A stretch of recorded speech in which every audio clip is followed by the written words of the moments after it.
வணக்கம். நம்மோட தொடர் எதிர்ப்புகளையும் மீறி எஸ்ஐஆர் பணிகள் தொடங்கிடுச்சு.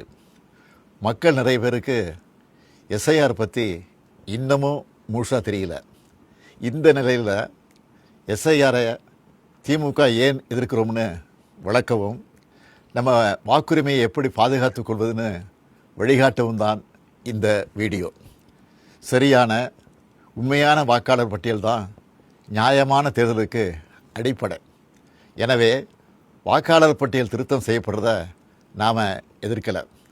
ஆனால் போதுமான கால அவகாசம் தராமல் எலெக்ஷனுக்கு சில மாதங்களே இருக்கிற நிலையில் இதை அவசரமாக செய்கிறது சரியாக இருக்காது என்பது தான் நம்முடைய நிலைப்பாடு.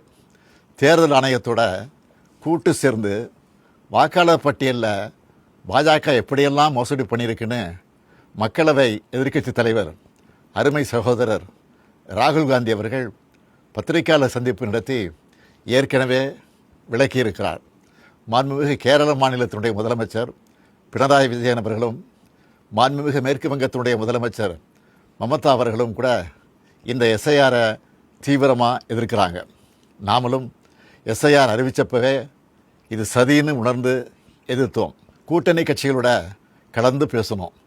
அனைத்து கட்சி கூட்டம் கூட்டி தீர்மானம் போட்டோம். உச்சநீதிமன்றத்தில் வழக்கு போட்டிருக்கிறோம். வர்ற 11ஆம் தேதி எல்லா மாவட்ட தலைநகரங்கள்லேயும் மதச்சார்பற்ற முற்போக்கு கூட்டணி சார்பில் ஆர்ப்பாட்டங்களை அறிவிச்சிருக்கிறோம். அதுக்கு முன்னாடி எஸ்ஐஆருக்காக வழங்கப்படுகிற கணக்கீட்டு படிவத்திலேயே எத்தனை பிரச்சனைகள் குழப்பங்கள் இருக்குன்னு உங்களோடு பகிர்ந்துக்கன்னு நினைக்கிறேன். இதோ எனக்கு கூட இந்த எனுமரேஷன் ஃபாரம் கொடுத்துருக்குறாங்க. உங்களில் சில கையிலையும் இந்த ஃபாரம் இந்நேரம் வந்து சேர்ந்துருக்கும். இதில் முதல்ல நம்முடைய விவரங்களை கேட்குறாங்க. அதுக்கு அடுத்தபடியாக முந்தைய வாக்காளர் திருத்தப்பட்டியலில் உள்ள வாக்காளருடைய உறவினரின் பெயர் கேட்கப்பட்டிருக்கு. உறவினர்னா யார்? அப்பாவா, அம்மாவா, அண்ணனா, தங்கையா, கணவனா, மனைவியா, பசங்களா, யார்? எல்லாரும் தானே வாக்காளர் பட்டியல் இருப்பாங்க. இதில் ஏதாவது தெளிவு இருக்கா? வாக்காளருடைய உறவினர் பெயர்னு சொல்லப்பட்டிருக்கக்கூடிய இடத்துல முதல்ல பெயரும் பிறகு வாக்காளரின் புகைப்பட அடையாள அட்டை எண் என்றும் கேட்கப்பட்டிருக்கு. மூன்றாவதாக மீண்டும் உறவினர் பெயர்னு கேட்கப்பட்டிருக்கு.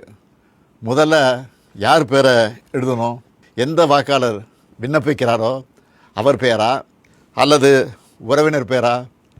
சின்ன தப்பு இருந்தால் கூட தேர்தல் ஆணையம் அந்த படிவத்தை ஏற்றுக்காமல் வாக்காளர் பட்டியலிருந்து பெயரை நீக்கிற ஆபத்தும் இருக்குது. நினச்சி பார்க்கவே அச்சமாக இருக்குது. நல்லா படித்து அறிவார்ந்த பெரும் பொறுப்புகள் இருக்கக்கூடியவங்க கூட இந்த கணக்கீட்டு படிவத்தை பார்த்தா அவங்களுக்கு தலை சுற்றிடும். இந்த படிவத்தில் வாக்காளரோட புகைப்படத்தை அச்சிட்டு தற்போதைய புகைப்படத்தை ஒட்டணும்னு சொல்லப்பட்டிருக்கு. ஆனால் மாநில தேர்தல் ஆணைய அதிகாரி என்ன சொல்லுகிறார்? உங்களுக்கு விருப்பம் இருந்தால் ஒட்டலாம்னு அரசியல் கட்சிகள் கலந்துக்கிட்ட கூட்டத்தில் சொல்லியிருக்கிறார். இது இன்னொரு இடியாப்பு சிக்கல். ஒருவேளை ஃபோட்டோ ஒட்டலைன்னா என்ன நடக்கும்? வாக்குரிமை பறிக்கப்படுமா படாதா? தொகுதியோட வாக்காளர் பதிவு அதிகாரி, அதாவது இஆர்ஓ கையில் தான் இந்த முடிவு இருக்குது. இவங்க எல்லாரும் ஒரே மாதிரியான முடிவு எடுப்பாங்கன்னு சொல்ல முடியாது. இப்படி முதல் கோணல் முற்றிலும் கோணல் என்ற கதையாக எல்லா இடத்துலையும் குழப்பம்தான். இந்த நிலையில் எதிர்க்கட்சிகளை சேர்ந்த சில அதிமேதாவிகள் இந்த எஸ்ஐஆர் பணியை நடைமுறைப்படுத்துவது மாநில அரசின் பணியாளர்கள் தான், அப்புறம் ஏன் திமுக எதிர்க்கணும்னு புரிதலற்ற உண்மைக்கு புறமான விவரங்களை வச்சு பேசுகிறாங்க.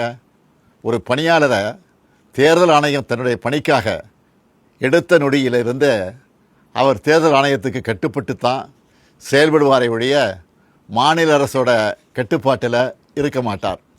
மக்களை திசை திருப்பினா போதும்னு தவறான தகவலை பரப்பக்கூடாது. என்னத்தையாவது பொய்ய சொல்லி எஸ்ஐஆரை எப்படியாவது நடத்திடலாமா, ஏழை எளிய மக்களுடைய வாக்குரிமையை நீக்கிடலாமான்னு எதிர்க்கட்சிகள் நினைப்பது வேதனைக்குரியது. எஸ்ஐஆர் தொடங்க நாளிலிருந்து களத்தில் இருக்கக்கூடிய நம்முடைய கழகத்தினரும் நிறைய பிரச்சனைகளை நம்ம கவனத்துக்கு கொண்டு வந்துட்டுருக்காங்க. பிஎல்ஓக்கள் வர்றதில்லை, வந்தாலும் போதிய அளவு கணக்கீட்டு படிவங்களை கொண்டு வர்றதில்ல. ஒரு நாளைக்கு 30 படிவங்களுக்கு மேலே தர்றதில்ல.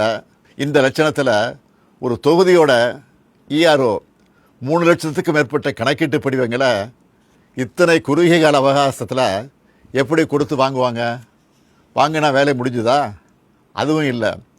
அதை கடினமயமாக்கி ஒரு டிசம்பர் 7ஆம் தேதி வரைவு வாக்காளர் பட்டியலை வெளியிடணும். போகிற போக்கை பார்த்தா எப்படி இதையெல்லாம் செஞ்சு முடிக்க போகிறாங்கன்னு தோணுது.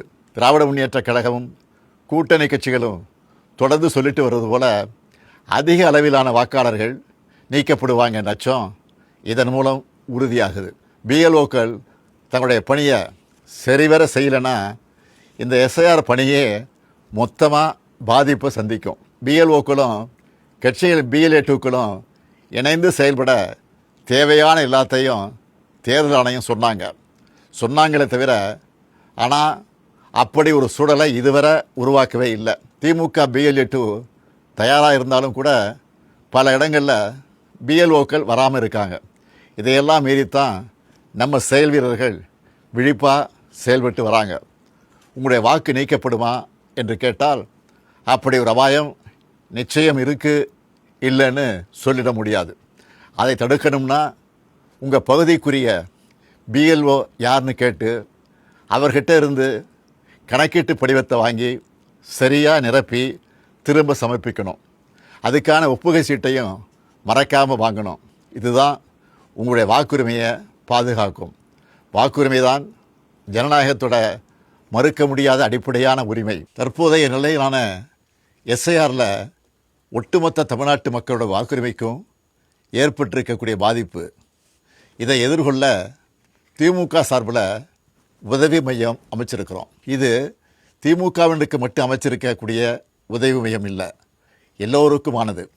அதனால் கழக நிர்வாகிகள் மட்டும் இல்லாமல் எஸ்ஐஆரால் பாதிக்கப்படுற அனைத்து பொதுமக்களும் நாங்கள் அறிவிச்சிருக்கக்கூடிய 80654200 200 என்ற, மறுபடியும் சொல்கிறேன், 80654200 200 என்ற உதவி எண்ணை தொடர்பு கொண்டு உங்கள் சந்தேகங்களை தீர்த்துக்கலாம்.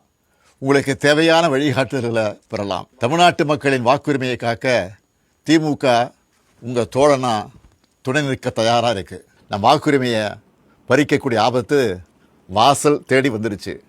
அனைவரும் ஒன்றிணைந்து செயல்பட்டு விழிப்போடு இருந்து தமிழ்நாட்டில் ஜனநாயகம் படுகொலை செய்யப்படாமல் பாதுகாப்போம். எஸ்ஐஆரின் சதிவலையில் சிக்காமல் நம்ம வாக்குரிமையை நிலைநாட்டுவோம். நன்றி, வணக்கம்.